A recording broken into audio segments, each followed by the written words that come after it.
Good afternoon, YouTubers. Tsquare with Tsquare Talk. So, as promised, today it is Wednesday. I wanted to do a recap video of how the garden's coming. This garden was put together for under $100. It's not the prettiest. It's not going to be the best out there, but it has no money into it.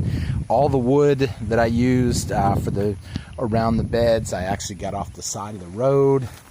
As you can see, same over here. However, starting to get a bunch of stuff. Now, I did have a couple of problems with the garden. As you can see, if you haven't noticed yet, first one, the drought. So, the secondary beds, I've got a ton of squash or zucchini from them. However, at this point, the plants are pretty well dying of drought on this one, but this was some of the earlier plants, so the fact that they're already going, it's okay. I am going to probably be picking this whole bed apart, the zucchini bed, and rototilling it, adding a bunch of cow manure, some other different stuff that we will talk about in a future video. Is that a little tomato plant right there? Look at that, a little tomato plant. Another hiccup that I had was the beds got overtaken. What I mean by that is there weren't supposed to be any tomatoes in this area. There was only one bed of tomatoes. When the tomatoes started coming up, it made it to where it was just so overwhelming, the amount of produce that I've got. I mean, think of that. No tomatoes were supposed to grow in here. And look how many tomatoes we got. Look at them all in there. There's tomatoes all through here. I mean, huge amounts of tomatoes. I'm fixing to pick a bunch right now. So the question that comes up, how did all the tomatoes get in here? How did they all get in? So if you guys remember, this was all one big chicken coop. It was actually originally a dog kennel that somebody was giving away on Facebook for 50 bucks, literally. So I took it, converted it into a chicken coop, and I let my chickens run around in here. Well, if you've been watching the videos for a long period of time, look at that. That's a nice one right there. Nice Roma tomato coming in. Bunch of red tomatoes over there. Bunch of corn. So if you remember, I would dump huge quantities of food in here from a produce store. Why? Because the produce was free for me. It was day-old produce that they couldn't sell or they didn't want to sell because it had blemishes and stuff. And I would just throw tons of it in here. What happened was the tomato plants, because a month before I turned this into a garden, I dumped probably 60 cases of tomatoes in here. And what happened was the chickens ate the tomatoes, pooped out the seeds, and it gave me a lot of tomato plants. Now, my first attitude was there's not going to be that many. When I started to see them, I just said I'm going to roll with it, and whatever I get, I get. I didn't want to destroy plants. So they overtook everything. Now, that's a lesson learned. I wish I had done a better job plucking them, moving them to other areas, because now I'm going to have to, in a few minutes, I'm fixing to come in here and really start picking stuff, because there is a ton of red tomatoes here and there that you can't quite see. They're hidden in here, throughout here, but they are in there because I've already gone through and picked out a few here and there, and each time I come in, I do damage plants, which is sad. I don't want to damage anything. However, we're getting to the point where you can see the corn. I didn't get big ears, but I got, a good amount. You can tell when it's time to pick them because they will start turning brown at the end. Let me zoom in here real quick to try to find an ear. See how it's starting to turn brown right there? That tells me that when the hair on the corn turns brown, that tells me it's time to pick them. So I'm going to have to go in and do that. Now, one of the things that I did learn more recently from this was I just got a source where I could get a bunch of cow manure. And every time I go over to this friend's house, I pick up you know, a couple of barrels full of cow manure. We're going to come over here. We're going to take a look because I want you to see this for a minute. So I've been throwing just my cow manure in here, my compost, leaves, different little junk, and sure enough, look, you can see I got some zucchinis coming up over here. These zucchinis are already huge. Why did these zucchinis grow so much bigger? My conclusion, it has to be literally all the manure close to it. Now, I know this manure, some people are going to say it's not really crushed up and ready. That's okay. It's cow manure. When it rains or I water it, that seeps into the ground. The root structure on these, I'm actually going to have to pick that one. That one's too big now, as you can see. That one's a giant right there. It's another good sized one. I know some people will say don't wait for them to get that big. I don't mind them getting big, because I like to make, I don't know what the proper term is. I call them zucchini noodles. Some people call them zoodles, different little fancy names. However, I'll make zucchini noodles, butter, sauce, and it is a great meal that I have no money into. Chickens are coming out great, as you can see. Still got my chickens. Got a bunch of firewood for the upcoming winter. I got to go back there and collect my eggs today. You can see all my eggs in there. I always like to go in the afternoon and pick them up.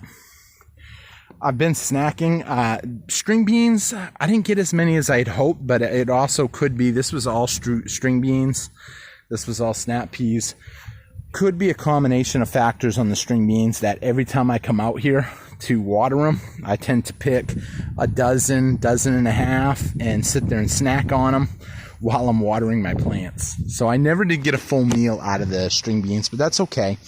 One of the interesting things over here, like there again, this was all just supposed to be string beans, snap peas. Look at this. That is some kind of a yellow melon. I didn't grow that there. It naturally came up. Same with the tomatoes. They naturally came up. When I was watering a few minutes ago, I see another melon coming up there. Another little one right there. And there's another one on this side. So how did the melons get there? There again, when I would throw stuff over the fence a couple times, I spilt it right here. And basically, I didn't quite get it over the fence, and then I had to clean it up. A lot of these produce that I throw to them was, you know, already day old, so it would be broken open, cracked open, and sure enough, the seeds come out on the ground and they grow. So a lot of people worry that they don't want to put the effort into a garden because they're afraid it won't grow. If people just would go out on a limb and plant stuff, depending on where you are in the country, you still have opportunity to plant. Here in South Texas, it's already too hot. It's going to be very difficult to try to plant something right now. However, there's still a lot of things that you can do. Keep watering. I'm going to keep watering a lot of this stuff. I'm going to keep getting produce out of here probably for the next 5-6 weeks. I may plant some extra stuff, but it will have to be stuff that does really well in the heat. Maybe watermelons. Melons seem to do really well with the heat, but they need a lot of rain. We just started hurricane season today. Today was the first day of hurricane season. I don't know if you guys have been following what happened in Mexico, but they just got hit with, I think it was Abigail or Abith. I can't remember the name of it, but the first hurricane of the season on pretty much day one of the season. So a lot of people are saying that hurricane season is going to be bad this year. Well, that's going to bring a lot of rain in. Even if you don't get hit with a direct hurricane, depending on where you are on the Gulf Coast, it's going to bring a lot of rain. Rain will be good for your gardens. You'll get a lot of produce from there. But as I start pulling this stuff, I plan on basically adding in a whole lot of cow manure. Next year, this whole bed is going to be nothing but corn. I am going to mass produce corn in here, and by then I want to take it a step further and rototill essentially my whole backyard, everything. and turn it all into a huge garden. I know my yard ain't like the cleanest right now. It's hot out, and I don't like spending money on stuff. So needless to say, I've got some big plans. I was actually talking to I can't remember his name now. How bad is that? A subscriber last night, and that's why I always try to comment back. However, I only just started seeing his comments about a week ago. However, we got into a big conversation about how he's got mostly clay on his property, and he's going to be watching this video because he said he was looking forward to seeing the recap of the garden. And after I was talking to him, I was explaining what I would do with pallets and try to get garden beds out of free pallets, free cardboard, free cow manure, free stuff. And I said, you know what, I'm actually going to do that for a series of YouTube videos where I'm going to show how I would do that. And essentially the rain will just run through the stuff. Depending on where you are, if you're in a heavy clay area, if you're not in a clay area, that's okay. It will be almost like a compost bed for me that I'll be growing stuff in. So I'm kind of looking forward to seeing how much more stuff. Like I said, I'm fixing to pick a lot of tomatoes out of here. I may use that as my thumbnail for the video so you guys can see how many tomatoes I got. There's another big one right there, somewhere in there. I can kind of see the red coming through. Hard to get a good look in there. But I wished it hadn't grown so thick, but I don't want to destroy anything. I noticed where it was thicker like this, that it actually grew better. It didn't dry out as easy because all the ground stayed shaded almost all the time. If you were to be able to crawl under these plants and look at the base of the dirt, touch the dirt, you would find it stays fairly moist after watering. And the reason that is because it stays so shady down there, because it's so thick. There's nowhere for the sun to break in at the base. That does hurt new, smaller plants coming up. Another thing that kind of hurt me this year, besides the heat and the drought, I didn't see a lot of bees. I actually just saw a bee a minute ago. That's what made me think of it. However, the lack of bees kind of slows down crop production. Now, see these flowers? I had some stuff that literally nothing got fertilized or germinated. I don't know what the proper word they use is. Pollinated, that's the word. The bees, I didn't have a lot of bees. I think this is going to be a rough year for a lot of people. If I'm having a hard time, and I've always done really well with my garden, I think it's going to be a hard time on a lot of farms. The lack of rain is really going to hurt people. And I really think we're going to see a lot of food shortages come this winter. Now, some people think I'm overreacting. I was talking to a friend today, you know, because I want to do a video upcoming again talking about sacrifices and how sacrificing, I don't know, a couple of Starbucks coffees a week and buying a 25-pound bag, 50-pound bag of rice and putting it up could make a huge difference. This garden, I don't solely rely on this garden. However, it does subsidize my food bill. I do get a fair amount of produce from it. I eat what I get. I'm always snacking on it, that's for sure. I actually just had 6 tomatoes a few minutes ago.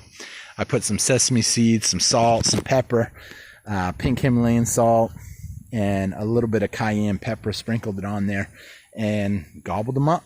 It was like a little appetizer. The cucumbers were hard to find. They were small cucumbers, and they were flooded with tomato plants.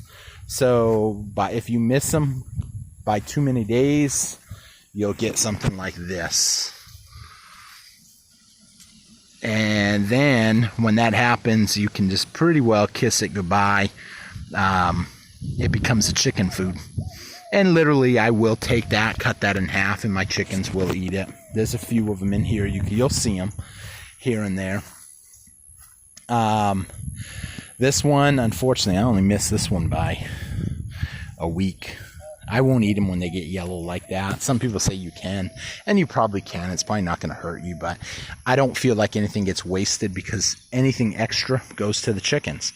So it kind of works out.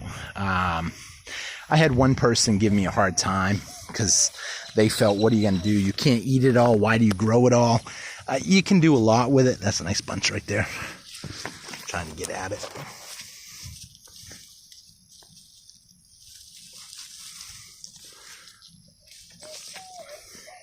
Nice little handful. I'm actually going to be rinsing them off in a few minutes. But like I said, I'm going to be picking a lot of this stuff here in a few. So it's not a waste. You grew a garden. You grew it from nothing. It was nothing. If it was too hard of work on you, then I guess maybe you worked hard. But you worked hard for something. You produced something. People that produce will be better off in the long run. You know, I don't get into Bible too much, Bible talk, but there is a scripture in the Bible. If you don't work, you shouldn't eat. And I think that actually says something. It doesn't necessarily mean work has to be. Work is whatever it is. Some people shuffle papers. I used to be an electrical inspector. It was a mediocre job. It was bored. I didn't feel challenged at all. I didn't really enjoy it. But I got made a lot of money at it. And that's what kind of made me open my eyes to this type of stuff. At the end of the day, when I'm eating a meal that I grew, a chicken that I just butchered and made fried chicken out of, it's a good feeling. And as things continue to, as someone snuck up on me, they were trying to sneak up on me. As people continue to wake up, it's only going to get harder because people are missing what's really going on. There's food shortages, economy's doing bad. I actually talked to one store today, and he said he's been getting a lot of change in. He said, ain't no change shortage. He's been having customers come in paying with change. And I think that's a sign that the economy is getting harder on people, that people are taking a hit, and we'll see how it plays out. But with that being said, I thank everybody for watching. It was a quick little recap on the garden. Wanted to do a little talk tonight about some different stuff. I hope you guys enjoyed it. You made it to the end. Make sure you leave me a comment. Make sure you hit that subscribe button. And I'm trying to grow the channel, so please share the message. Grow a garden. If you haven't already, let me know the status on your garden. I love hearing it. And I will see you guys again on Tsquare Talk. Take care, everybody. Y'all have a great day. Bye-bye.